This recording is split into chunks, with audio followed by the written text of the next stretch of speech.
Leonie Dawson refuses to be categorized. The podcast. When I started this 3 years ago, I'm kidding. How long ago did I start this fucking thing? Was it 6 weeks ago? I don't even know. Leonie Dawson refuses to be categorized. I thought would. I didn't even think that we would be talking about like infectious disease and pandemic and this whole new world that we've entered, and yet here we are. Leonie Dawson refuses to be categorized, and therefore she will talk about the global pandemic. So, I wanted to share some things that are sitting on my heart and just opportunity to be real with you and to make sure that I'm like really presenting all parts of how I'm feeling about these things. I want to talk about this because I've had a couple of friends say to me, Leonie, you make it look so easy in terms of parenting and how productive I'm being, even during a pandemic. And, I made the quarantine planner, which has been really popular, which is really fun. And I've been using it myself and I really enjoy that.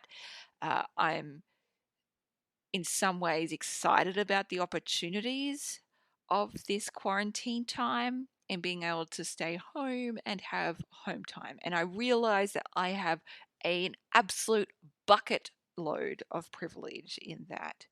Um, and so when people say to me, like, oh, Leonie, you make it look so easy with like the homeschooling and balancing business and staying sane even during this, I'm like, yes, and of course, I'm having a hard time with this as well. And of course, my mental health has struggle days as well. And I wanted to make sure that I told you about them explicitly on the podcast in case you're like, wow, like, why do I suck so much? And why am I finding this so hard? So uh, I think it was last week or maybe the week before. I don't know. Time is blurred. You know what it's like. Pandemic time is just kind of this this great monolith now.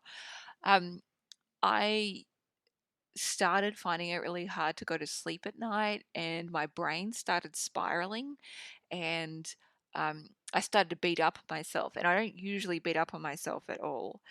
Um, which is, it's really nice that I don't beat up on myself. But when I do start beating up on myself, that's when I know that my mental health is not doing so great. And as soon as I saw it happening, I was like, okay, we need to put a stop to this. Um, I went and told my husband, and I was like, hey, I'm just letting you know that I'm really spiraling right now, and I need your help. And my husband is so great in that he's been through mental health stuff before himself, and so he gets it. Um, and he just talks me through it and just reassures me and reminds me that everything's okay. We're okay. We're going to get through this. We'll be all right. And just really gently kind of plods me along. And then he'll check in on me as well, which is really kind. And I also texted one of my closest mates and said, hey, I just need to let you know my mental health spiraling at the moment. Um, and she was like, great. Okay, let's make a plan together. Thank you for telling me.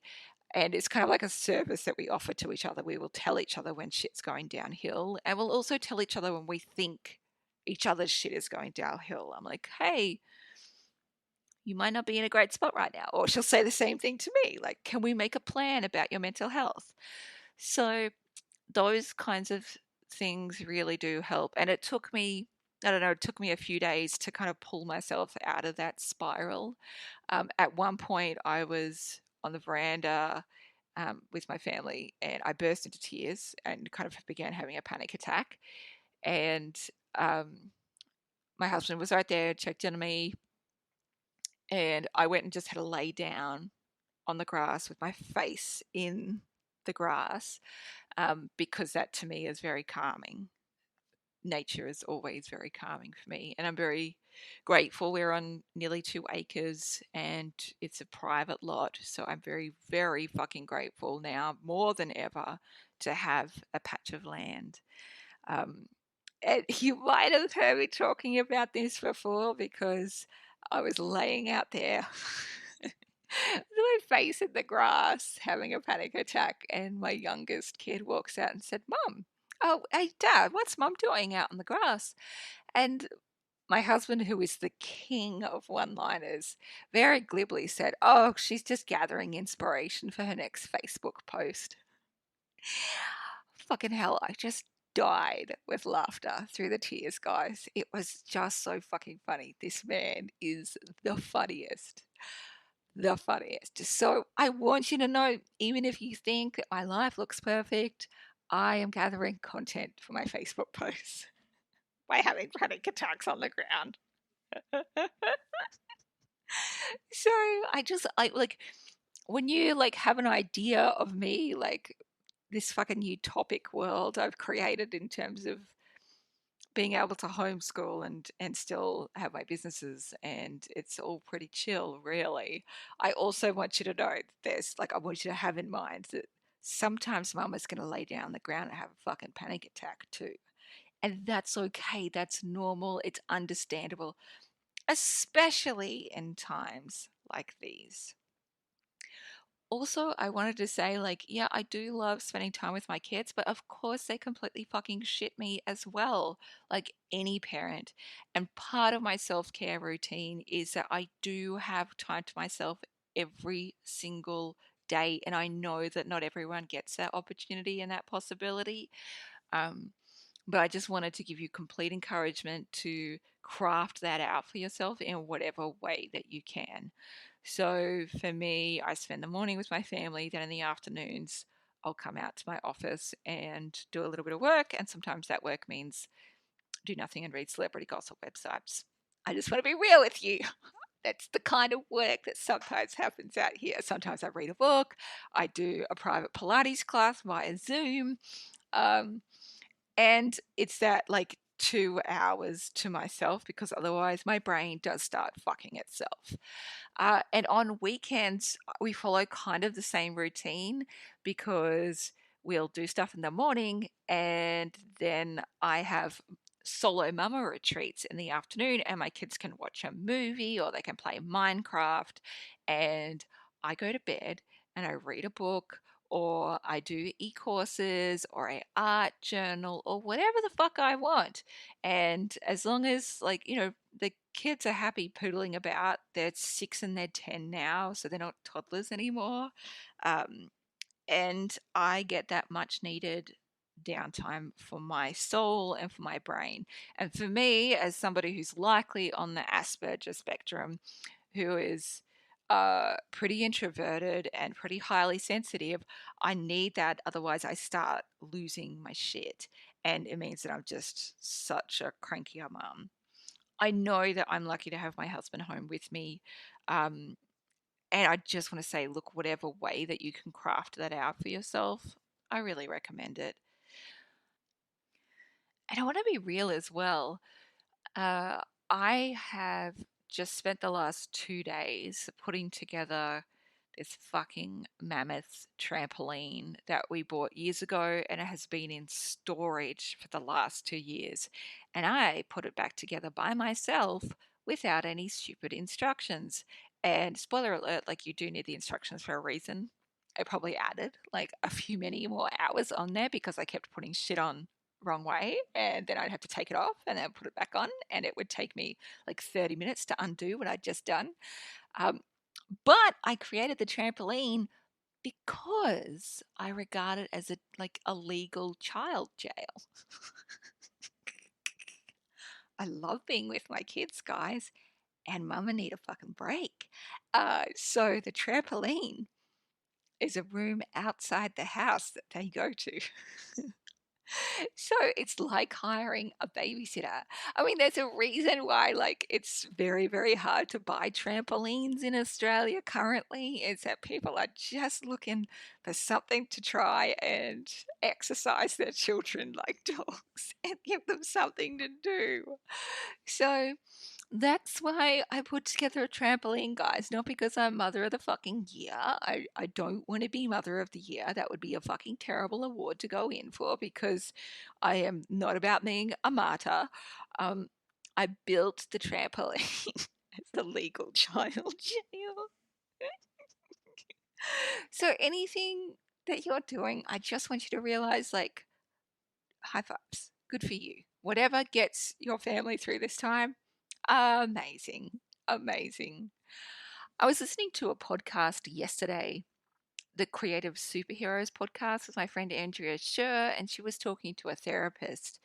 And in it, they were talking about overfunctioners and underfunctioners, and how there seems to be kind of like two camps of people that are setting up within the trauma.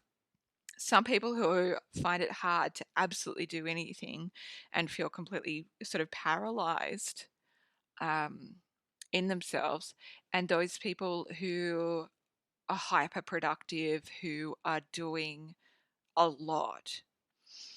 And both of those, according to Brene Brown, aren't necessarily healthier than the other, because both are reactions and an attempt to control the situation. And I thought, as an overfunctioner, well, fuck you very much.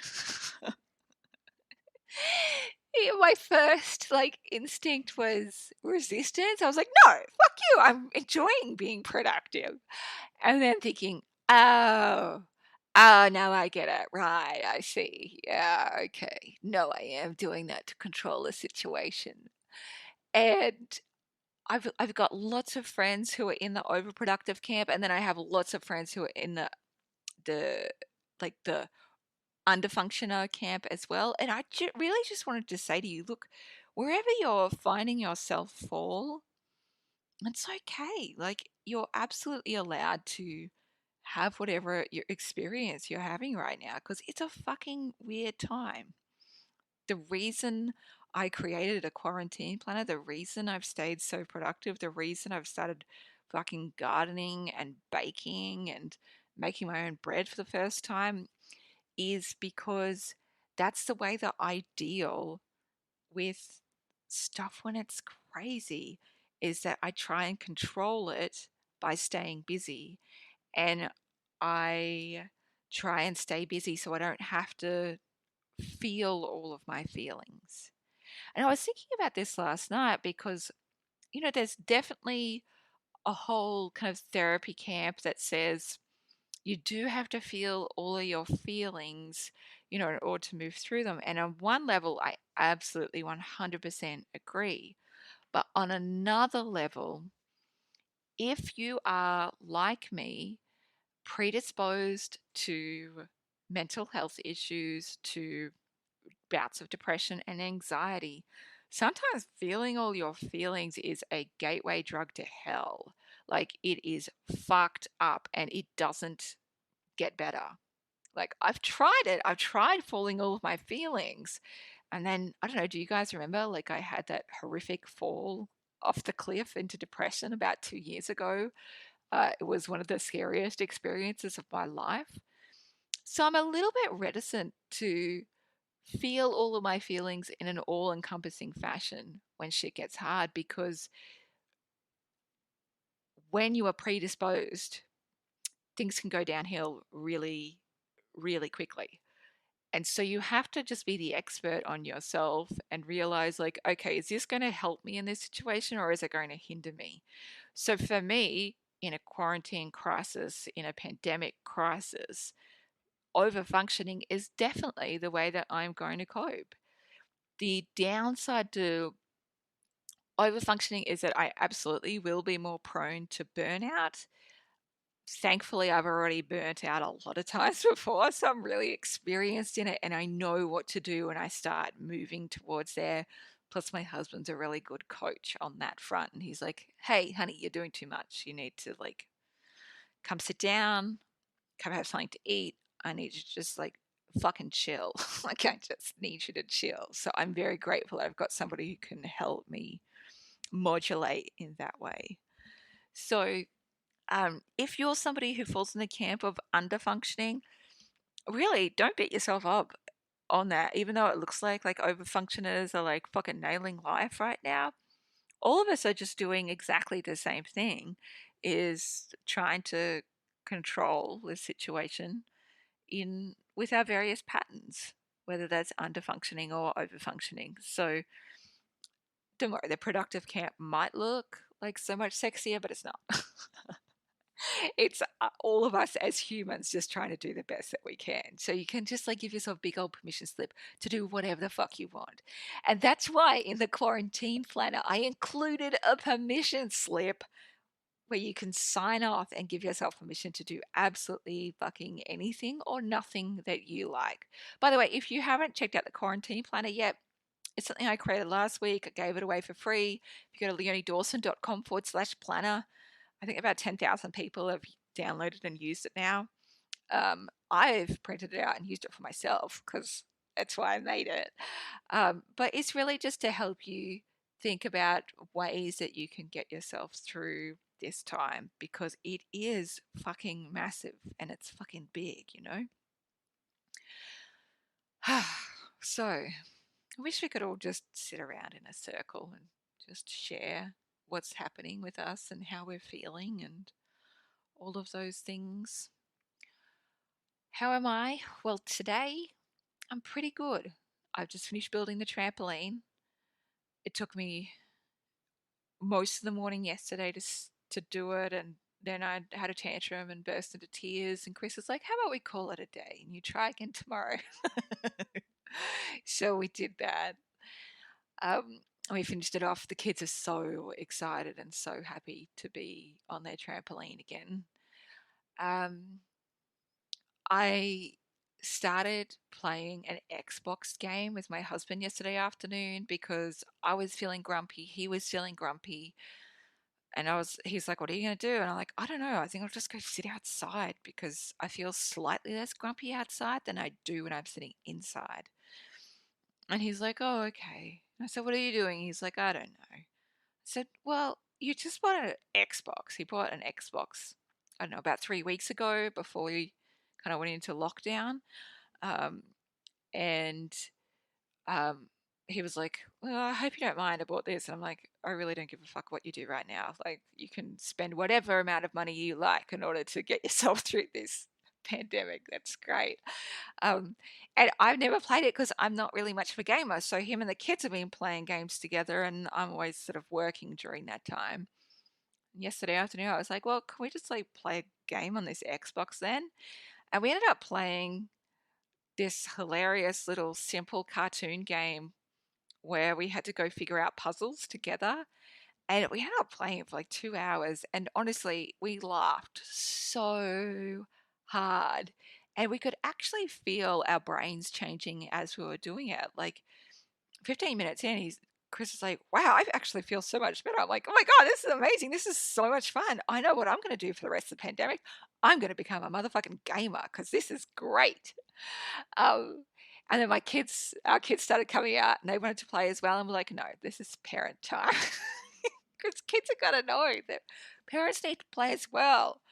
Um, so we played, and I said to him before I went to work, I said to him today, I said, "Well, keep yourself primed because once I've finished my work for the day, I'm coming over and we are going to keep on playing that game together." It's so much fun. Honestly, guys, just the dumbest, most wonderful, simple shit to get us through. I also have been a gardening aholic and I go to sleep thinking about what I'm going to do in the garden the next day. And I wake up thinking, "Woohoo, I'm going to write myself a list of all the things I'm going to do in the garden." And I never get around to half of them, but it's fun to kind of just potter and do things. Plus, it's really good exercise. Um, and I don't know, there's something really deeply restorative and healing about planting some seeds and seeing them grow. It has calmed my spirit in a way that other things haven't been able to during this time. I think like a little sprouting seed is this eternal symbol of hope, and it can't help but touch you, you know? So I've just planted some passion fruit vine and put together some arches for them to grow over. And every day I go out and try and help it kind of train itself and twine itself onto the arches. I got a couple more blueberry bushes because I discovered that blueberries need more than one plant in order to flower. I guess they're kind of like pawpaws where they need that extra, um, they need other lovers around, other plant lovers around in order to be able to create more babies. So I've got like three of those to plant now. We have a veggie patch at the back that didn't really have anything in it, just some pawpaw trees, and it's kind of gone to rack and ruin since we've lived here.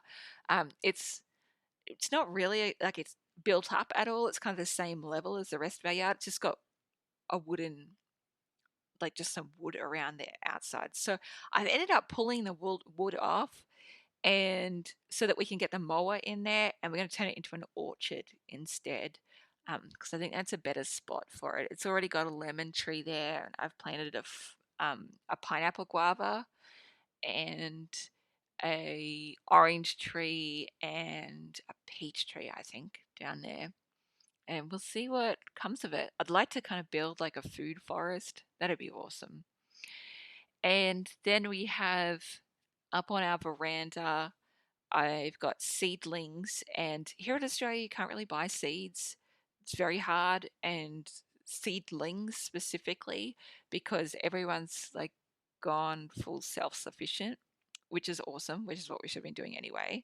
Um, but it's hard to get them. And so, what I ended up doing was looking up that list of all of the plants that you can grow from kitchen scraps and growing them instead. So I bought like an organic pumpkin from the local organic farmers. They do like these fruit and veggie box deliveries, and I pulled out all the pumpkin and then just planted them into seedlings, like all of the seeds, and I put them into little seedling pots, and they've grown great guns. And so I think I'm almost ready to transplant them into the yard. And then I bought spring onions because then you can just cut the tops off and put them back in soil and they've resprouted. So anything that I can make out of kitchen scraps, anything I can grow from kitchen scraps, um, I'm doing that. And it's just, I don't know, such a great skill to learn. And um, it brings me a lot of peace and joy in my heart. So I try and think about what's bringing me peace and joy right now. And the garden for me is normal. It's really normal if your mental health sucks right now. It's really normal if you build trampolines as legal child cages. It's really normal if you are over functioning or under functioning. And I just want you to know that you are doing so good, and you're doing something that you've never ever done in your whole life before, as is the rest of the planet. And it's like this awkward fucking dance, and none of us know what we're doing, but we're going to keep on showing up anyway, keep doing the best that we can. And one day this will pass, and it will be one of those memories, and we will talk about it for the rest of the lives. And we'll be like, hey, remember that time back in 2020 when we all had to stay the fuck at home and we were like overcome with conspiracy theories and whether we're doing enough or not doing enough. And we became gardeners and gamers and like professional TV binge watchers whilst attempting to crisis school our children as well. And we'd be like, yes, that was a fucking bonkers time. And we did it, and we got through it, and we were stronger and more stoic and more resilient because of it. I know things are hard right now. And I just want you to know that whoever you are, wherever you are, whatever you believe, I love you. I believe in you. And I can't wait to dance with you out the other side. That's all, hey? Okay. Big hugs, my treasures. We've got this. Oh, fuck. I almost forgot to mention. Uh, if you haven't already, check out leoniedawson.com/soul. Me and one of my best mates, Deb Namara, is doing soul care for uncertain times. We're doing 4 mini retreats over the next month, in order to be able to tend to ourselves and take care of ourselves beautifully, emotionally, physically, spiritually, and mentally. Um, Deb's work has been hands down one of the biggest blessings of my life and has taught me so much. And I really wanted to be able to offer her to you. And because her work as a doula and massage therapist has had to shutter temporarily because of Corona times, I thought, okay, well, she doesn't have a business right now, and this is the prime time for us to be able to co-create something together, and be able to offer it to you live that would be of service to you. So leoniedawson.com/soul to check out soul care for uncertain times. I If it resonates with you, I'd love to see you in there. We begin this weekend, so it's going to be such a magical time. All right, I love you guys. Bye.